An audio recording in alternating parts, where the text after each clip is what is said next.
कहानी की शुरुआत में हम सेंटियागो में मौजूद एक जेल को देखते हैं जहां पर हजारों खतरनाक मुजरिम कैद हैं। ये सेंटियागो का सबसे सिक्योर तरीन जेल है क्योंकि आज तक इस जेल से कोई भी कैदी फरार नहीं हो सका और इसका रीजन है इस जेल का वार्डन बहुत ही स्ट्रिक्ट और बेरहम इंसान है जो जरा सी गलती करने पर कैदियों को बुरी तरह से पीटता है। और यही वजह है कि इस जेल के कैदी यहाँ से भागना तो दूर बल्कि एक छोटी सी गलती करने से पहले भी 100 बार सोचते हैं। लेकिन अब वार्डन का यह खौफ ज्यादा दिनों तक चलने वाला नहीं था क्योंकि अब इस जेल में एंट्री हो चुकी थी एक बहुत ही शातिर इंसान की जिसका नाम लियोन है। लियोन एक आर्किटेक्ट है जो किसी भी बिल्डिंग को देखकर उसे पता चल जाता है कि यह बिल्डिंग कितने साल पुरानी है और इस बिल्डिंग को किस तरह से डिजाइन किया गया है। लियोन जेल में एंटर होते ही उसके दिमाग में यहाँ से भागने की प्लानिंग शुरू हो जाती है। यहाँ हमें पता चलता है कि लियोन अकेला नहीं है बल्कि उसके साथ 4 साथी भी हैं जो यहाँ से भागना चाहते हैं। कुछ देर बाद जेल का एक ऑफिसर सभी कैदियों को लाइन से खड़ा करके जेल के रूल्स बताता है और कहता है कि अगर किसी ने भी रूल तोड़ने की कोशिश की तो उसे मार दिया जाएगा। इसके बाद सभी कैदियों को उनके ब्लॉक्स की तरफ लाइन से ले जाया जाता है। यहाँ लियोन दौड़ते हुए सेल नंबर 50 को पकड़ने की कोशिश करता है क्योंकि उसने पता लगा लिया होता है कि यहाँ से भागने के लिए सेल नंबर 50 सबसे परफेक्ट जगह है। लेकिन जब वो सेल नंबर 50 का दरवाजा खोलता है तो सेल नंबर 50 पर पहले एक आदमी ने कब्जा कर लिया होता है। यह देखकर लियोन काफी उदास हो जाता है और न चाहते हुए वो सेल नंबर 50 के बगल वाले सेल में चला जाता है। वहीं हम देखते हैं कि लियोन के बाकी 4 साथियों ने उन्हीं सेल्स में डेरा जमा दिया है जो उन्हें प्लान के मुताबिक कब्जा करना था। कुछ देर बाद लियोन के साथी लियोन के सेल में आ जाते हैं। यहाँ राफेल लियोन से कहता है कि तुम्हें सेल नंबर 50 में जाना था पर यह तो सेल नंबर 51 है। तब लियोन कहता है कि तुम्हारे लिए आसान था क्योंकि तुम्हारा सेल नीचे ग्राउंड फ्लोर पर था इसलिए तुम लोगों ने आसानी से अपने सेल पर कब्जा कर लिया, लेकिन मेरा सेल फर्स्ट फ्लोर पर है जिस वजह से मैं अपने सेल पर कब्जा नहीं कर पाया। यहाँ इनका साथी जर्मन कहता है तो अब हम लोग क्या करेंगे। तब राफेल कहता है कि करना क्या है, कल से हम यहाँ से भागने की प्लानिंग स्टार्ट करेंगे। कुछ देर बाद हम देखते हैं कि यहाँ पर एक कैदी गिटार लेकर आता है और ये गिटार वाला आदमी भी लियोन का साथी है। इस जेल में कैदियों को जो काम आता था उन्हें वो काम करने की इजाजत थी ताकि कैदियों का टाइम पास होता रहे, जैसे गिटार बजाना, खाना पकाना और फर्नीचर का सामान बनाना। अगले दिन हम देखते हैं कि लियोन यहाँ से भागने की प्लानिंग पर लग जाता है। वो जेल के हर एक जगह को काफी गौर से देख रहा होता है, लेकिन जब उसकी नजर चारों तरफ गार्ड्स पर पड़ती है तब उसे इस बात का अंदाजा हो जाता है कि यहाँ से दीवार से कूदकर भागना काफी मुश्किल है। इसके बाद वह प्लान बी पर काम करते हुए पैदल चलकर कदमों से जेल की लंबाई का नाप लेने लगता है। जेल की लंबाई नापने के बाद वो सीधा अपने साथियों के पास पहुंचकर उनसे कहता है कि हमें कैसे भी करके यहाँ से भागना होगा। तब जर्मन ने कहा कि तुम पागल हो गए हो, यहाँ से भागना इम्पॉसिबल है क्योंकि चारों तरफ जेल की ऊंची दीवारें हैं जिससे हम कभी भी कूदकर भाग नहीं सकते और गार्ड्स भी चारों तरफ से हम पर नजर जमाए रखे हैं। अगर उन्हें जरा सा भी हम पर शक हुआ तो वो हमें मार डालेंगे। तब लियोन कहता है कि मैंने कदमों का इस्तेमाल करके जेल के बाहर जाने तक का रास्ता नाप लिया है। हम यहाँ से जेल के बाहर वाले रोड से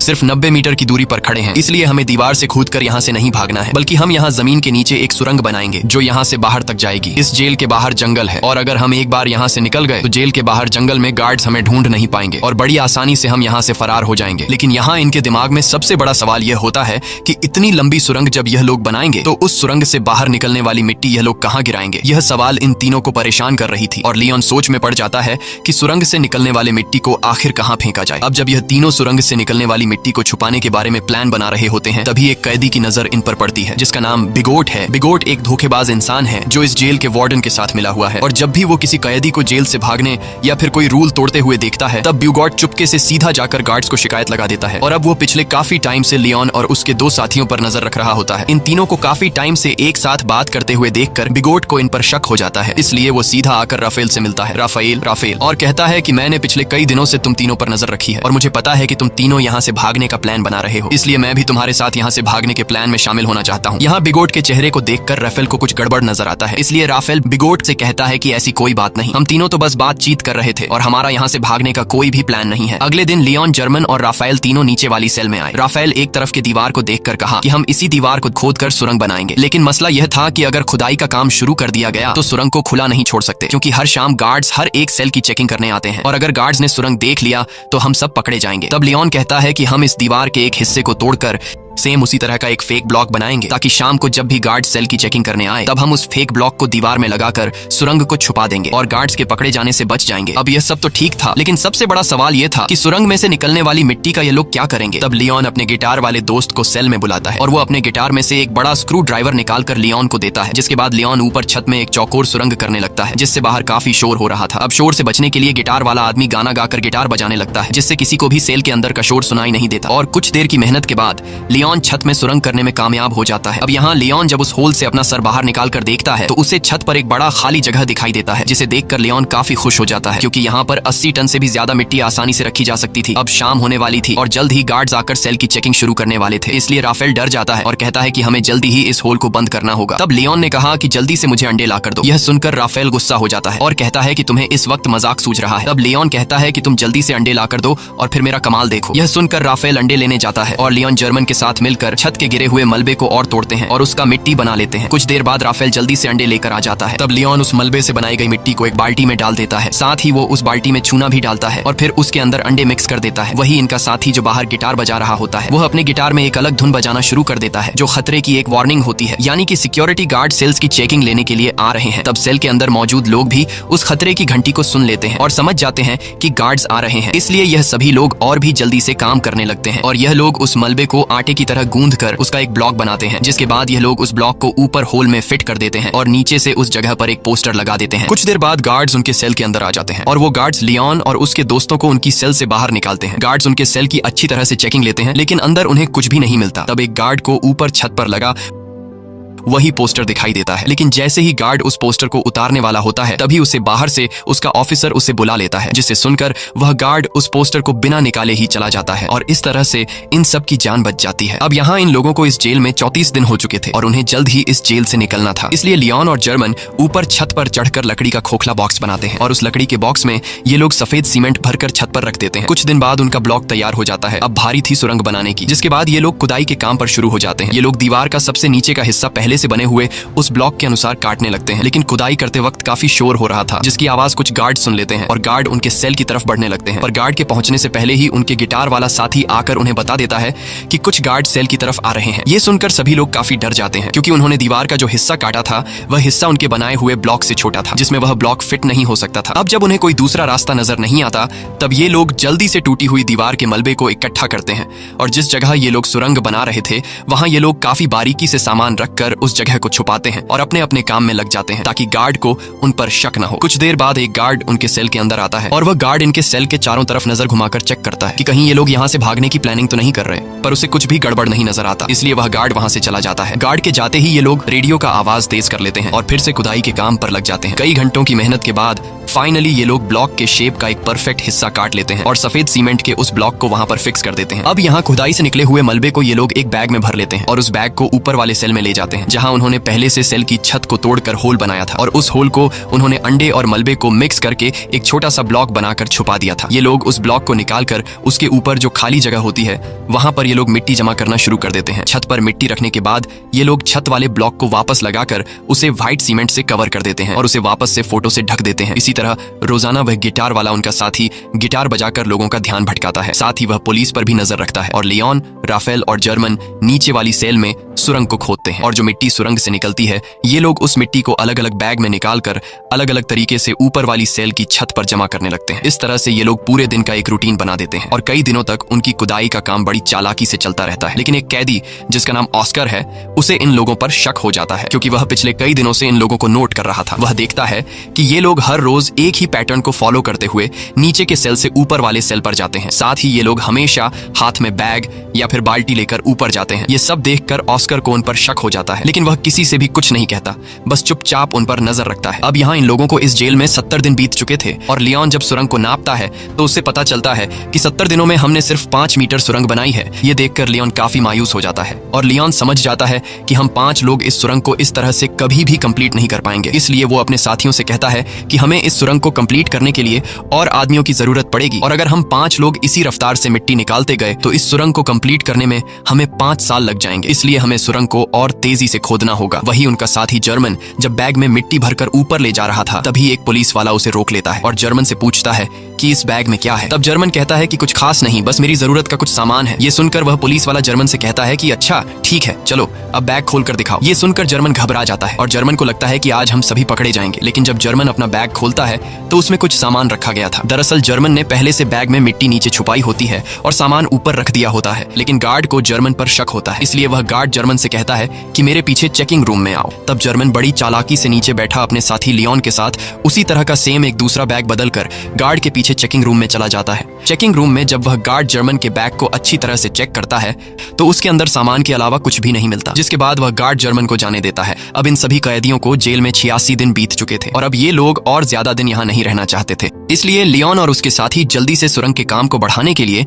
ऊपर वाले फ्लोर के कुछ कैदियों को अपने साथ मिला लेते हैं। यहाँ लियोन उन नए कैदियों को दीवार से ब्लॉक हटाकर सुरंग भी बताता है। ये देखकर वो कैदी फौरन इनके साथ मिलकर काम करने को मान जाते हैं, क्योंकि वो सोचते हैं कि अगर 5 लोग मिलकर 7 मीटर लंबा सुरंग खोद सकते हैं तो हम सब एक साथ मिलकर जल्द ही इस सुरंग को पूरा कर लेंगे। और साथ ही इन नए आने वाले कैदियों में कुछ कैदी ऐसे भी थे जिन्हें फांसी होने वाली थी, इसलिए वो लोग तो पहले से यहाँ से भागने का चांस ढूंढ रहे थे। अब लियोन जब समझ जाता है कि सभी कैदी सुरंग के लिए तैयार हो चुके हैं, तब लियोन उन्हें अपना प्लानिंग बताते हुए कहता है कि हम डेली 1 घंटे की शिफ्ट में काम करेंगे। 2 लोग खुदाई का काम करेंगे, 2 लोग मिट्टी ऊपर ले जाएंगे और 2 लोग गार्ड्स पर नजर रखेंगे। बाकी लोग जेल के नॉर्मल काम करेंगे ताकि किसी को हम पर शक न हो। और जो भी कैदी 2 घंटे सुरंग की खुदाई करने के बाद वापस बाहर निकलेगा उसे फौरन नहाकर अपने कपड़े भी धोने होंगे ताकि गार्ड्स को उसके कपड़ों पर मिट्टी के निशान नजर न आए। अब इन लोगों का काम काफी तेजी से चल रहा होता है और यह लोग रोजाना 100 किलो मिट्टी एक दिन में निकालने लगते हैं। अब यहाँ हमें पता चलता है कि लियोन ने ऊपर वाले फ्लोर के कैदियों को इसलिए चुना ताकि इन्हें बैग या फिर बाल्टी में ऊपर मिट्टी ले जानी नहीं पड़े और इस तरह से यह लोग गार्ड्स के नजरों में भी आ सकते थे। इसलिए यह लोग नीचे जिस सेल में खुदाई कर रहे थे उसी सेल के छत में एक होल कर देते हैं ताकि सीढ़ियों से मिट्टी ऊपर ले जाने के बजाय डायरेक्ट होल से ऊपर वाले सेल के कैदियों को मिट्टी पास कर दी जाए। इस तरह से उनके पकड़े जाने का रिस्क भी कम हो जाता है और काम की स्पीड भी काफी बढ़ जाती है। जब भी कोई कैदी सुरंग में खुदाई कर रहा होता है तब यह लोग रेडियो की आवाज बढ़ा देते और बाहर सभी कैदी गार्ड्स को ऐसा दिखाते कि जैसे सब कुछ नॉर्मल हो। और जब भी उन्हें गार्ड्स का कोई खतरा नजर आता तब यह लोग उस सेल के दरवाजे पर नॉक करके खतरे की घंटी बजा देते, जिससे अंदर खुदाई के काम पर लगे कैदी सेल में सारा सामान पहले की तरह करके अपने अपने काम पर लग जाते। इस तरह से यहाँ से भागने के प्लानिंग में शामिल हर एक कैदी रूटीन के मुताबिक अपना अपना काम करते हैं और हर शाम को यह लोग इकट्ठा होकर आगे की प्लानिंग बनाने लगते हैं ताकि गार्ड्स को किसी पर भी शक न हो और सब कुछ परफेक्ट तरीके से चलता रहे। लेकिन शाम को जब यह लोग फुटबॉल खेल रहे होते हैं तब एक कैदी जिसका नाम ऑस्कर है वो राफेल के पास आता है और राफेल को बताता है कि मुझे पता है कि तुम लोग सुरंग खोदने की कोशिश कर रहे हो, इसलिए मैं भी तुम्हारी टीम में शामिल होकर तुम्हारा साथ देना चाहता हूँ। तब राफेल ऑस्कर को लियोन के पास ले जाता है और लियोन ऑस्कर को भी अपनी टीम में शामिल कर देता है। यहाँ लियोन अपने 2 साथी जर्मन और राफेल से कहता है कि जिस हिसाब से काम चल रहा है मुझे पूरा यकीन है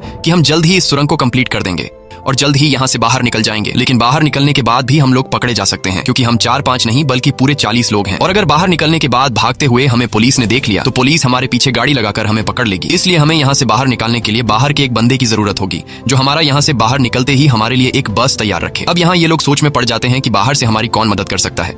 तब लियोन कहता है राफेल तुम्हारी वाइफ पॉलिना हमारी बाहर से मदद कर सकती है और हम लोग उस पर विश्वास भी कर सकते हैं, इसलिए तुम्हें अपनी वाइफ से मदद मांगनी होगी। अब यहाँ रहते हुए सभी कैदियों को 182 दिन बीत जाते हैं और आज सभी कैदियों से उनके घर वाले मिलने आए होते हैं। यहाँ पर राफेल की वाइफ भी आई होती है। तब राफेल अपनी वाइफ पॉलिना को उनके पूरे प्लान के बारे में बताता है और कहता है हमें तुम्हारी बाहर से मदद चाहिए होगी, इसलिए बाहर तुम्हें कुछ लोगों के साथ जुड़कर हमारे लिए एक बस का इंतजाम करना होगा। पॉलिना मान जाती है और वो वहां से चली जाती है। अब जेल में सुरंग खोदते हुए इन कैदियों को 205 दिन बीत चुके थे और इन लोगों ने सुरंग को भी काफी लंबा कर दिया था। लेकिन एक दिन इनका साथी जो गिटार बजाया करता था वो जब सुरंग के अंदर खुदाई के काम पर लगा होता है तभी वहां पर सेल की चेकिंग के लिए गार्ड्स आ जाते हैं। यह देखकर बाहर खड़ा राफेल और लियोन काफी ज्यादा घबरा जाते हैं क्योंकि पिछले कई दिनों से रात में सेल की चेकिंग होती थी, लेकिन आज गार्ड्स दोपहर में सेल की चेकिंग करने आए हैं, जैसे उन्हें शक हो गया हो कि जेल में कोई सुरंग खोदने की कोशिश कर रहा है। और गार्ड्स को देखकर लियोन दौड़ते हुए अंदर जाकर सभी को वार्न कर देता है और कहता है कि जो भी सामान यहाँ वहाँ बिखरा पड़ा है उन्हें जल्दी से छुपा दो। ये सुनकर जो लोग काम पर लगे हुए होते हैं वो सभी सुरंग का काम छोड़कर अपने अपने काम पर लग जाते हैं। यहाँ इस गिटार वाले के साथ जो दूसरा साथी सुरंग में गया होता है वो भी बाहर आने लगता है, लेकिन गिटार वाला अंदर फंस जाता है क्योंकि वो सुरंग के बिल्कुल एंड में काम कर रहा था। लेकिन जैसे तैसे करके वो भी बाहर निकलने की कोशिश करता है, पर वो जान चुका था कि मेरे निकलने से पहले गार्ड सुरंग तक पहुंच चुके होंगे। अब यहाँ सभी लोग डरे होते हैं और उन्हें लगता है कि आज हम सभी पकड़े जाएंगे। लेकिन यहाँ राफेल समझदारी से काम लेते हुए सभी कैदियों को इकट्ठा करके गार्ड्स के सामने आकर खड़ा हो जाता है और गार्ड्स को आगे बढ़ने से रोक देता है। ये देखकर पुलिस ऑफिसर को गुस्सा आ जाता है और पुलिस कैदियों पर हमला कर देती है। यहाँ कैदी भी पुलिस का मुकाबला करते हैं और पुलिस को रोकने की कोशिश करते हैं ताकि इनका साथी जो सुरंग में फंसा हुआ है वह बाहर आ सके। वहीं हम देखते हैं कि इनका वह गिटार वाला साथी अब सुरंग से बाहर आ चुका है। वह जल्दी से उस सीमेंट के ब्लॉक को सुरंग में फिट कर देता है और जब वह सेल का दरवाजा खोलकर देखता है तो बाहर कोई भी नहीं होता। दरअसल गार्ड्स पर हमला करने के जुर्म में सभी कैदियों के कपड़े निकालकर बाहर धूप में खड़ा कर दिया गया होता है। कुछ देर बाद वहां पर जेल का वार्डन आता है। वार्डन कहता है कि इन सभी को बिना कपड़ों के सूरज के ढलने तक यहीं पर खड़ा रखो और एक दिन के लिए इनका खाना बंद कर दो। दूसरी तरफ राफेल की वाइफ पोलिना एक चर्च में जाकर लियोन के पिता से मिलती है। लियोन के पिता एक पादरी थे। यहाँ लियोन का एक पुराना दोस्त भी आता है। तब राफेल की वाइफ पोलिना लियोन के फादर और उसके दोस्त को लियोन का पूरा प्लान समझा देती है और कहती है कि हमें उन्हें बचाने के लिए एक बस का इंतजाम करना होगा। तब लियोन का दोस्त भी इनकी मदद करने के लिए तैयार हो जाता है और कहता है कि बस का इंतजाम मैं कर लूंगा। वहीं दूसरी तरफ जेल में राफेल से उसकी वकील मिलने आती है। यहाँ जेल का वार्डन राफेल को सिगरेट देने लगता है, पर राफेल सिगरेट लेने से इनकार कर देता है। लेकिन राफेल वार्डन के सिगरेट के डिब्बे को पहचान लेता है कि वार्डन कौन से ब्रांड का सिगरेट पीता है। अब यहाँ इन लोगों को इस जेल में रहते हुए 1 साल से भी ज्यादा टाइम बीत चुका था और इन लोगों ने सुरंग को भी काफी लंबा कर दिया था। दिन रात मेहनत के बाद अब सुरंग भी जल्द कंप्लीट होने वाला था। लेकिन एक दिन सुरंग में इनका एक साथी जब काम कर रहा होता है तभी अचानक वह बेहोश हो जाता है क्योंकि इतनी गहराई में ऑक्सीजन की कमी होती है। अच्छी बात यह थी कि राफेल उसके पीछे होता है और राफेल जैसे तैसे करके उस आदमी को बाहर निकाल देता है। शाम को ये लोग मीटिंग करते हैं कि अब सुरंग काफी लंबा हो चुका है, जहाँ अंदर ऑक्सीजन ना होने की वजह से सांस लेने में तकलीफ होती है, इसलिए हमें कुछ करना होगा। यहाँ पर एक आदमी होता है जो जेल में काम करता है, उसके पास एक मशीन होती है जिससे ये लोग पंखा लगाकर सुरंग के एंड तक ऑक्सीजन पहुंचा सकते हैं। राफेल उस आदमी से कहता है कि अगर तुम हमें ये मोटर दोगे तो हम तुम्हें अपने साथ शामिल कर लेंगे। वह कैदी मान जाता है और फिर ये लोग उस मोटर में एक पंखा लगाकर प्लास्टिक के पाइप के जरिए सुरंग के एंड तक ऑक्सीजन पहुंचाने में कामयाब हो जाते हैं और अब सुरंग के एंड में काम करने वाले लोगों को सांस लेने में तकलीफ नहीं होती। इस तरह से इनका काम फिर से जारी हो जाता है। लेकिन अब जेल के वार्डन को कैदियों पर शक होने लगता है, इसलिए जेल का वार्डन अपने पास एक कैदी को बुलाता है जिसका नाम बिगोट है। वार्डन बिगोट को सिगरेट का पैकेट देता है और उससे कहता है कि मुझे जेल में कुछ न कुछ गड़बड़ नजर आ रहा है, इसलिए तुम्हें कैदियों पर नजर रखनी होगी कि वो क्या करने की कोशिश कर रहे हैं। और बिगोट मान जाता है। दरअसल बिगोट को अभी तक पता नहीं होता कि जेल में कैदी सुरंग खोदने की कोशिश कर रहे हैं। अब यहाँ इन लोगों को सुरंग खोदते हुए इस जेल में 514 दिन बीत जाते हैं और उन्होंने अब जेल के बाहर तक सुरंग खोद दी होती है। अब जहां तक उन्होंने सुरंग खोदी होती है वहां पर राफेल नीचे से एक छोटा सा सुरंग करके ऊपर एक लाल कलर का लिक्विड गिरा देता है ताकि बाहर राफेल की वाइफ और लियोन के साथी को पता चल जाए कि सुरंग यहां तक खोदी जा चुकी है। वही बिगोट को राफेल और उसके साथी लियोन पर शक तो होता है, पर उसे पूरा यकीन नहीं होता कि ये लोग सच में सुरंग खोद रहे हैं। इसलिए बिगोट अपने शक को यकीन में बदलने के लिए राफेल के पास आकर उसे कहता है कि अगर तुम लोग यहाँ से भागने की प्लानिंग कर रहे हो तो प्लीज मुझे भी अपने साथ शामिल कर लो। मैं यहाँ थक चुका हूँ, बाहर मेरी वाइफ और मेरी बेटी मेरा इंतजार कर रही है। ये सुनकर राफेल को बिगोट पर तरस आ जाता है, इसलिए राफेल बिगोट को सुरंग के बारे में बताने ही वाला होता है कि तभी राफेल बिगोट के हाथ में सिगरेट का पैकेट देख लेता है और यह वही पैकेट होता है जो कुछ दिन पहले राफेल ने वार्डन के पास देखा था। इसलिए राफेल समझ जाता है कि बिगोट वार्डन के साथ मिला हुआ है। ये सब समझते ही राफेल बिगोट को कुछ भी नहीं बताता। दूसरी तरफ लियोन का बाहर जो पुराना दोस्त होता है वो अपने कुत्ते को साथ लेकर रनिंग के बहाने जेल के करीब आता है और उस लाल कलर के लिक्विड को देख लेता है। अगले दिन लियोन का पिता लियोन को जेल में आकर बताता है कि तुम लोगों ने बाहर जो रेड कलर का लिक्विड गिराया था वो हमने देख लिया है। तुम लोग जेल के बाउंड्री के बाहर तो आ चुके हो, पर अभी भी तुम लोग सही जगह पर नहीं पहुंचे, इसलिए तुम लोगों को अभी भी 40 फीट और भी सुरंग खोदना होगा। इसके बाद यह लोग फिर से सुरंग को और लंबा करने लगते हैं और अब बस कुछ ही दिन के खुदाई के बाद इनका सुरंग कंप्लीट होने वाला था। लेकिन अब इन लोगों के साथ जो कुछ होने वाला था उसके बारे में उन्होंने बिल्कुल भी सोचा नहीं था। एक दिन जब इनका एक साथी सुरंग की खुदाई के काम पर लगा होता है तभी अचानक एक बहुत ही बड़ा भूकंप आता है जिससे जेल की दीवारें हिलने लगती हैं। लियोन उस वक्त अपने दोस्तों के साथ बाहर फुटबॉल मैच देख रहा था। भूकंप के झटके महसूस होते ही वो तेजी से सुरंग की तरफ भागा। यहाँ गार्ड सभी कैदियों को जेल से बाहर निकालने लगते हैं ताकि कहीं इन पर जेल की दीवारें न गिर जाएं। और लियोन भी जैसे तैसे करके सुरंग के अंदर फंसे हुए अपने साथी को बाहर निकाल लेता है। अब लियोन ने अपने साथी को तो बचा लिया था, लेकिन अब उसे डर था कि कहीं भूकंप की वजह से अंदर से सुरंग टूट नहीं गया हो। इसलिए लियोन फिर से सुरंग के अंदर जाता है और अंदर जाकर वो देखता है कि सुरंग पूरी तरह से सेफ है। ये देखकर लियोन को सुकून मिल जाता है। अब जब इनके सुरंग का काम पूरा होने वाला होता है तब लियोन जाकर जेल के एक कैदी से मिलता है जो कि व्हील चेयर पर होता है। लियोन उससे कहता है कि हम जल्द ही यहाँ से भागने वाले हैं, इसलिए मैं चाहता हूँ तुम भी हमारे साथ चलो। लेकिन वो व्हील चेयर पर बैठा आदमी कहता है तुम जल्द से जल्द यहाँ से भाग जाओ और मेरी चिंता मत करो, मैं तुम्हारे साथ नहीं आ पाऊंगा। अब फाइनली वो दिन आ गया जिस दिन ये लोग इस जेल से भागने वाले थे और जैसे ही सभी कैदी रात को टीवी देखने में मसरूफ होते हैं तब वो सभी कैदी जो यहाँ से भागने की प्लानिंग में शामिल थे वो सभी एक एक करके उठकर जाने लगते हैं। यहाँ किसी को भी इन पर शक नहीं होता क्योंकि सबका ध्यान टीवी में रोमांटिक फिल्म पर होता है और भागने वाले सभी कैदी सुरंग वाले सेल में आ जाते हैं और यहाँ एक एक करके सभी कैदी सुरंग में उतरने लगते हैं। वहीं बिगॉट जब टीवी देख रहा होता है तब उसका ध्यान पीछे की तरफ जाता है और वो देखता है कि यहाँ से तो कई सारे कैदी जा चुके हैं। ये देखकर उसे शक हो जाता है और वो सीधा राफेल के सेल की तरफ बढ़ने लगता है। लेकिन बीच रास्ते में व्हील चेयर वाला आदमी बिगोट को रोक लेता है, पर बिगोट इस आदमी को धक्का देकर गिरा देता है, जिसके बाद वो सीधा राफेल के सेल में आ जाता है जहाँ उसे सुरंग दिखाई देता है। साथ ही वहाँ पर ऑस्कर भी खड़ा होता है और ऑस्कर यहाँ से निकलने वाला आखिरी कैदी होता है। लेकिन अब जब बिगोट को सारी सच्चाई का पता चल गया होता है तब वो पुलिस को बुलाने के लिए जाता है, लेकिन ऑस्कर उसे पकड़ लेता है। इस दौरान इन दोनों के बीच फाइट छिड़ जाती है और बिगोट ऑस्कर को स्क्रू ड्राइवर से बाजू पर मारकर बुरी तरह से घायल कर देता है। लेकिन ऑस्कर बुरी तरह से घायल होने के बावजूद भी बिगोट को जाने नहीं देता और बिगोट को मार मार कर बेहोश कर देता है। अब ऑस्कर भी सुरंग में जाने की कोशिश करता है, पर उसका बाजू बुरी तरह से घायल होने की वजह से वो सुरंग में नहीं जा पाता। दूसरी तरफ सभी कैदी सुरंग के अंदर धीरे धीरे आगे बढ़ रहे होते हैं और बढ़ते बढ़ते ये लोग सुरंग के एंड तक पहुंच जाते हैं, जहां बाहर से लियोन का पुराना दोस्त सुरंग का ऊपर से हिस्सा खोल देता है और वह एक एक करके सभी कैदियों को हाथ से पकड़कर बाहर निकालता है। बाहर निकलने के बाद सभी कैदी जल्दी से अपने कपड़े बदल लेते हैं और तभी उन्हें सामने के ब्रिज पर एक बस आते हुए दिखाई देती है, जिसे देखकर ये सभी लोग उस बस की तरफ दौड़ने लगते हैं और सभी बस में बैठ जाते हैं। लेकिन ऑस्कर अभी तक नहीं आया होता, इसलिए सभी कैदी उसका इंतजार कर रहे होते हैं। यहाँ जर्मन कहता है कि मुझे लग रहा है कि कहीं ऑस्कर किसी मुसीबत में है, इसलिए मैं ऑस्कर की मदद के लिए जा रहा हूँ। जिसके बाद वह ऑस्कर को लेने जाता है। दूसरी तरफ जेल में मूवी खत्म हो गई थी और सभी कैदी अपने अपने सेल में जाने लगते हैं। तब यहाँ वह व्हील चेयर वाला कैदी सभी को आकर बता देता है कि राफेल के सेल में एक सुरंग है जहाँ से तुम लोग भाग सकते हो। ये सुनकर सभी कैदी उस तरफ भागने लगते हैं, जिसे देखकर गार्ड्स को भी इन पर शक हो जाता है और वह गार्ड्स वहाँ पर और भी गार्ड्स को बुला लेते हैं। कुछ देर बाद पूरे जेल में सायरन बजने लगता है, जिसकी आवाज बाहर बस में बैठे कैदी सुन लेते हैं और सभी कैदी समझ जाते हैं कि अब हमारा यहाँ पर ज्यादा देर रुकना ठीक नहीं, इसलिए अब हमें यहाँ से निकलना होगा। और तभी वहाँ पर जर्मन भी आ जाता है। वह सभी को बताता है कि मैं सुरंग के पास गया, लेकिन वहाँ पर मुझे ऑस्कर नहीं मिला। जिसके बाद बस वहाँ से जाने लगती है। वहीं हम जेल में ऑस्कर को देखते हैं, जो घायल होने की वजह से जेल से भाग नहीं पाया। अब यहाँ कैदियों के भागने की खबर जेल के वार्डन को दी जाती है। कैदियों के भागने की खबर सुनकर वह काफी गुस्सा हो जाता है। दूसरी तरफ सभी कैदी बस में थे, जहाँ पर पोलिना सभी कैदियों को उनका पर्स दे देती है, जिसमें कुछ पैसे और उनके फेक आईडी थे और सभी कैदी अलग अलग होकर अपने अपने रास्ते निकल जाते हैं। और इस तरह से सभी कैदी जिन्होंने पिछले कई महीनों से दिन रात मेहनत की थी, वह सभी जेल से आजाद हो जाते हैं। दोस्तों, यह इतिहास की सबसे बड़ी जेल ब्रेक घटना थी, जहाँ एक ही बार में पूरे 50 लोग जेल से फरार हो गए थे, लेकिन इनका एक साथी ऑस्कर भागने में नाकाम हो गया था। इसी के साथ सच्ची कहानी पर बनाई गई ये फिल्म खत्म हो जाती है। अगर आपको ये वीडियो अच्छी लगी हो तो हमारे चैनल को सब्सक्राइब और वीडियो को लाइक जरूर कीजिएगा।